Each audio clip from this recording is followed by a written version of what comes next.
Have you ever heard someone say, subscription services are the future of gaming? Well, they might be right, but the problem is that there are so many services to choose from, each with their own system, prices, and games. Even more annoying, they use different definitions when they say, yours to keep, or unlimited access. So, can you play the games forever? What about cloud streaming? And most important, what happens when your subscription expires? We're going to answer all those questions and cover the pros and cons about each major subscription service in this series of videos, so make sure to watch them all to decide which service is best for you. There's a lot to cover, so subscribe to this channel if you want to stay informed about gaming subscription services. In this video, we're going to cover Gamepass. This is the 800-pound gorilla in the room and the example that people usually use when they say that subscription services are the future of gaming. It's safe to say that Game Pass has been kicking butt recently, but it does have some disadvantages and the options are a little complicated, so let's get into it. Prices. When considering Game Pass plans, we have to remember that there are actually two different services that are available through Game Pass. The first one is a service that will give you 4 games a month to add to your Xbox library. This is not valid for PC. For now, you get 2 Xbox 360 games and 2 Xbox One games a month, but Microsoft has announced that they're going to remove the 360 games in October 2022, so stay tuned for updates. This service, called Xbox Live Gold or Games with Gold, costs $9.99 a month. This plan will also enable online play for your Xbox console. The second type of service involves access to a huge library of games. There are 3 different ways you can get access to this library depending on which platforms you want to play on and how many perks you want. Xbox Game Pass for console is specifically for your Xbox. It is also $9.99 a month, and it unlocks a library of over 100, well actually over 450 games that you can play on your Xbox. PC Game Pass is obviously the same thing except for your PC. Ignore this $1 a month, that is for the first 1 month trial, then it is also $9.99 a month. It also unlocks well over 400 games that you can play on your PC. PC Game Pass also includes an EA Play membership, which unlocks a lot of games like Battlefield, Star Wars games, and lots of sports games. Then we have the option that is probably what you think of when you think of Game Pass, and that is Xbox Game Pass Ultimate.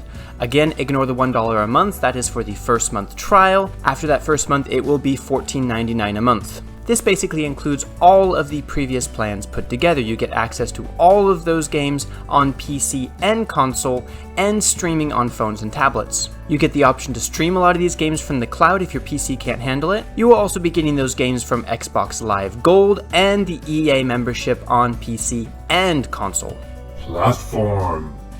As you can see, certain Game Pass plans allow you to play games on the Xbox, some on PC, and the Ultimate version will allow you to play on both. Games.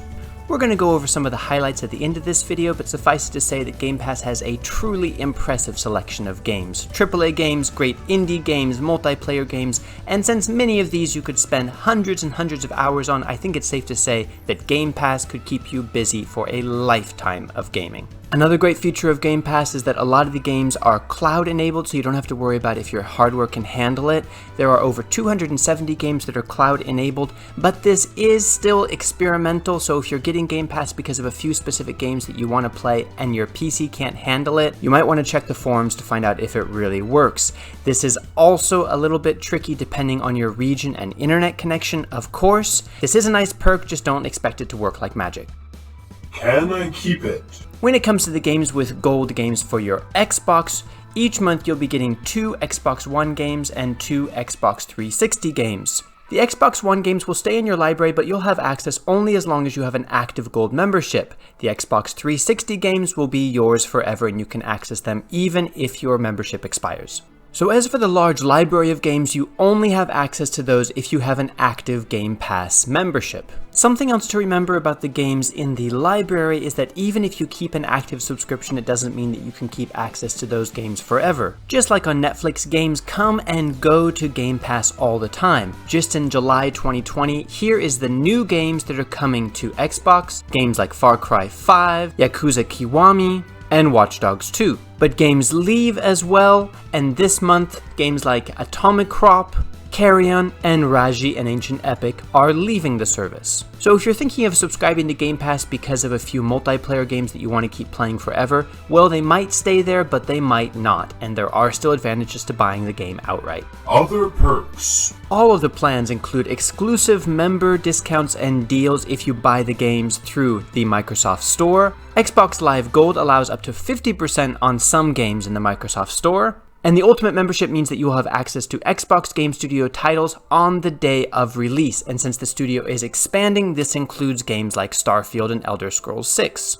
What happens when I cancel?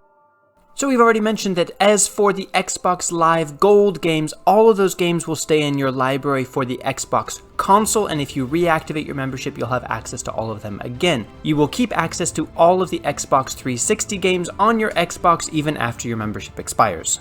Now about the games in the library of 450 games, you will lose access to it as soon as your membership ends. But there are a few exceptions. In my very limited experience, if you already have the game installed on PC, you will be able to continue playing it after your subscription ends, but only offline. I doubt this will work with an Xbox console. As for games that Microsoft removes from Game Pass, even if you still have an active membership, you will have to buy the game to continue playing it after that, but your progress will carry through. Highlights. Okay, it is extremely difficult to choose the best games out of a list of over 450, but very quickly, if you are a fan of role-playing, well, you know that Microsoft recently bought Bethesda, so Fallout and Elder Scrolls are available on Game Pass. Also, thanks to EA Play, you have the entire series of Mass Effect and Dragon Age. For FPS fans, how about the entire series of Battlefield, Crysis, Doom, Halo, Quake, Rainbow Six Siege, and the Wolfenstein games. If strategy is more your speed, we have the entire Age of Empires series here, including the very new Age of Empires 4, Galactic Civilizations 3, Humankind, Populous, and Total War Warhammer 3. And let's not forget that there are lots and lots of story-based indie games like Firewatch, Hellblade, Road 96, Spiritfarer, Tunic, and What Remains of Edith Finch. Of course, it's impossible to cover everything. We do have a video going through the entire library. You can see that right up in the corner now and also in the pinned comment. Remember that new games are being added and removed all the time, so as this video gets older, all of this may change. And if you decide to sign up for any of these subscription services, there are links in the description that will take you straight to the right page. Some of those might be affiliate links, which means we get a small percentage of the transaction that helps support this channel so we can put out more videos that keep you informed. If this video is helpful and you want more information about gaming subscription services, make sure you're subscribed and tell us in the comments exactly what you'd like to hear from us. So is Game Pass worth it? Tell me down in the comments, and if you have been a subscriber to the service for a while, tell us what you have gotten out of it and what are the favorite games that you've played on Game Pass. More than any other service, Game Pass makes it clear that there are so many games and so little time, and we have a lot more videos coming out, so make sure you stay tuned and you never have to be bored again.